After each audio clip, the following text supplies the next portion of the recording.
السلام علیکم ورحمۃ اللہ۔ میں ہوں ارحان رضا اور آپ دیکھ رہے ہیں حسینی نیٹ ورک کی خوبصورت پیشکش۔ ناظرین، آج ہم آپ کو حضرت سید مخدوم اشرف جہانگیر سمنانی کچھوجوی کے فیض کی جلوہ باریاں بتائیں گے۔ اسلامی تاریخ کے اوراق ایسے انگنت واقعات و شخصیات کے ذکر سے جگمگا رہے ہیں جن سے اشاعت دین کے کارواں کو تقویت ملی۔ ایسے لازوال شخصیات کے کارنامے آج بھی تاریخ اسلام کے ماتھے کا جھومر ہیں، جن کے مساعی جمیلہ سے دلوں کی تاریخ دنیا میں تاریخی انقلاب آیا، دل و دماغ روشن ہوئے اور فکر کی کھیتیاں ہری بھری ہو گئیں۔ ایسے ہی نادر زمن ہستیوں میں سمنا کے تاجدار وارث مملکت خداداد حضرت سید مخدوم اشرف جہانگیر سمنانی رحمۃ اللہ علیہ ہیں۔ آپ سمنا کے تاجور تھے ہی ساتھ ساتھ صحیح النسب سادات یعنی خاندان رسالت مآب صلی اللہ علیہ وسلم کے چشم و چراغ تھے۔ والد ماجد کا نام محمد ابراہیم تھا جو باوصف تاجدار بڑے نیک و تہجد گزار تھے، دن کے مجاہد و شب کے عابد تھے۔ والدہ ماجدہ خدیجہ بیگم بنت خواجہ احمد یسوع صاحب الدہر اور قائم اللیل تھیں۔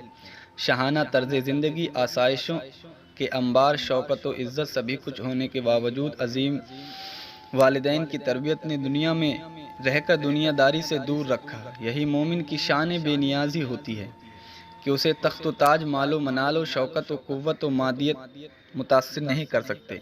مخدوم پاک کے ہاں سب کچھ تھا، لیکن وہ تو مرد حق آگاہ تھے، اسی لیے جس کے پیچھے سبھی بھاگتے ہیں وہ ان سب کو پا کر بھی متاثر نہ ہوئے اور روحانی عظمتوں کے منازل شوق بذوق طے کرتے رہے۔ باضابطہ علوم دینیہ حاصل کیے، عمر کی 7ویں منزل میں ہی قرآن مقدس مع قراءت سبعہ حفظ کر لیا۔ سمنا و نواح کے دینی مراکز سے علمی تشنگی بجھائی، معقولات و منقولات میں مہارت تامہ پیدا کی، حرفاً اور سبقاً علم دین سیکھا اور کمال حاصل کیا۔ والد ماجد کے وصال کے بعد تاجور ہوئے، لیکن انہیں تو روحانی تاجدار بننا تھا۔ ایک شب خواب دیکھا کہ حضرت خضر علیہ السلام کہتے ہیں کہ سلطنت الہی چاہتے ہو تو بادشاہت کو خیر آباد کہہ کر رخت سفر جانب ہند باندھ لو۔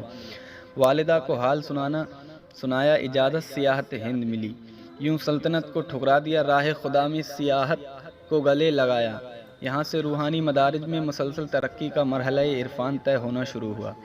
سیادت و سلطنت کا یہ امی جب رخصت ہونے کو آیا تو سمنا سے 12,000 سپاہی الوداع کو ساتھ ہو لیے، جنہیں 3 منزلوں پر ہی رخصت فرمایا۔ اسباب 7 تھے جنہیں آگے جا کر فقراء میں تقسیم فرما دیا۔ سمرقند گئے، بھراؤچ میں قیام پذیر ہوئے، جہاں حضرت سید جلال الدین بخاری جہاں گشت کی خدمت میں حاضر ہوئے۔ دیکھتے ہی آپ نے مخدوم پاک سے فرمایا۔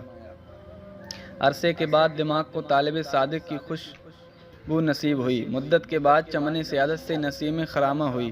مبارک ہو بے حد جسور فرزند آیا ہے، جلدی کیجیے، میرے بھائی علاء الدین آپ کے منتظر ہیں، راہ میں توقف نہ کیجیے۔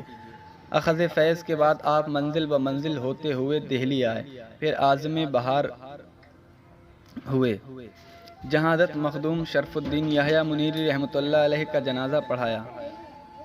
بہار میں بنگال کی راہ لی۔ اس زمانے میں پنڈو بنگال میں حضرت علاء الدین عبدالحق لاہوری کے علم و عرفاں کا بڑا چرچا تھا، جن کی فیض رساں بارگاہ سے علاقۂ بنگال اسلامی تعلیمات سے جگمگا رہا تھا، اور آپ کی ایک نگاہ کیمیا اثر سے ہزاروں دل نور ایمان سے روشن ہو اٹھے تھے۔ آپ عرصے سے منتظر تھے، انتظار کس کا تھا؟ یہ اس وقت کھلا جب مخدوم پاک آپ کی بارگاہ میں پہنچے اور روحانی امانتوں کے امین ہوئے۔ شیخ نے نگاہ ڈالی اور مقامات معرفت کے اس عظیم منصب پر پہنچا دیا جہاں نگاہوں سے پردے اڑ جاتے ہیں اور نظارۂ انوار و عرفان نگاہوں کا محور ٹھہرتا ہے۔ بیعت کی سعادت حاصل کی، 12 سال خدمت مرشد میں رہے، خرقۂ خلافت اور جہانگیر کا لقب پایا۔ مرشد نے خود روحانی تربیت کی۔ علامہ مشتاق احمد نظامی لکھتے ہیں، ایک دن آپ مخدوم پاک کمر باندھ رہے تھے۔ مرشد نے پوچھا، کیا کر رہے ہو؟ آپ نے فرمایا، خدمت خلق کے لیے کمر کس رہا ہوں۔ مرشد نے فرمایا، اگر می بندی محکم ببند کہ ہینچ درمیاں نداری، اگر کمر کس رہے ہو تو مضبوطی سے کسو تاکہ پھر کوئی چیز درمیان میں نہ رہے۔ آپ نے فرمایا، آرزوئے نفس از میاں بیرو کشیدم تا زندہ، جب تک زندہ ہوں نفس کی آرزو کو دور ہی رکھوں گا۔ مرشد کی اجازت سے سیاحت کے اگلے دور کا آغاز کیا، دلوں کی صفائی اور ستھرائی فرماتے رہے، جون پور گئے، محمد آباد گہنا گئے، نواح اودھ میں بھی دین کی اشاعت کی۔ وہ دور ایسا تھا کہ سحر و جادو کے ذریعے شرک و کفر کو رواج دیا جا رہا تھا۔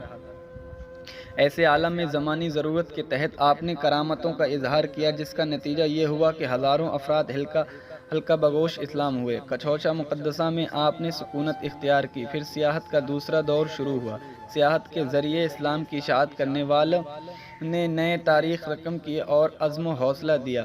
اس سفر میں Haramain, Damascus, Najaf Ashraf, Karbala, Semnan, Mawarannahr, Turkestan, Kandahar, Ghazni, Kabul, Multan, Ajodhan, Delhi, Ajmer, Deccan, Gujarat ہوتے ہوئے کچھوچا مقدسہ آئے۔ اس سیاست میں اکابر اولیاء کرام سے فیض لیا، طالبین راہ طریقت و معرفت کو فیض دیا، کفر کی وادیوں میں بھٹکنے والے کتنے ہی افراد کو حق آشنا کیا۔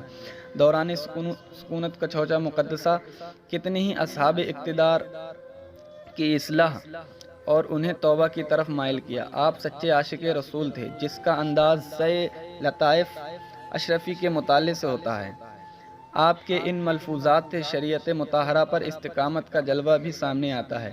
آج افسوس کی بات یہ ہے کہ ولیوں سے نسبت کا دعویٰ کرنے والے بعض حلقے شریعت سے انحراف کے مرتکب ہو رہے ہیں، اور بعض نبی کریم صلی اللہ علیہ وسلم کی بارگاہ کے بے ادب و گستاخ بھی۔ انہیں مخدوم پاک کی حیات مبارکہ سے درس لینا چاہیے کہ آپ کا کوئی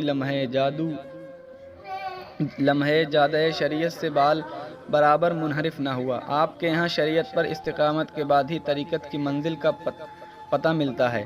اسی درس کو گزری صدیوں میں شیخ عبدالحق محدث دہلوی، مجدد الفسانی، شاہ ولی اللہ محدث دہلوی، علامہ فضل حق خیرآبادی، اعلیٰ حضرت محدث بریلوی، شیخ المشائخ اشرفی میاں کچھوچوی، مفتی اعظم ہند نوری نے دیا۔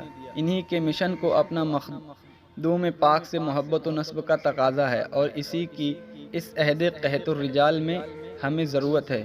بقول اعلیٰ حضرت، تیرے غلاموں کا نقش قدم ہے راہ خدا، وہ کیا بہک سکے جو یہ سراغ لے کے چلے۔ ناظرین، ویڈیو پسند آئی ہو تو لائک کیجئے، کامنٹ کیجئے اور ہمارے چینل کو سبسکرائب کریے اور ویڈیو کو زیادہ سے زیادہ شیئر کیجئے۔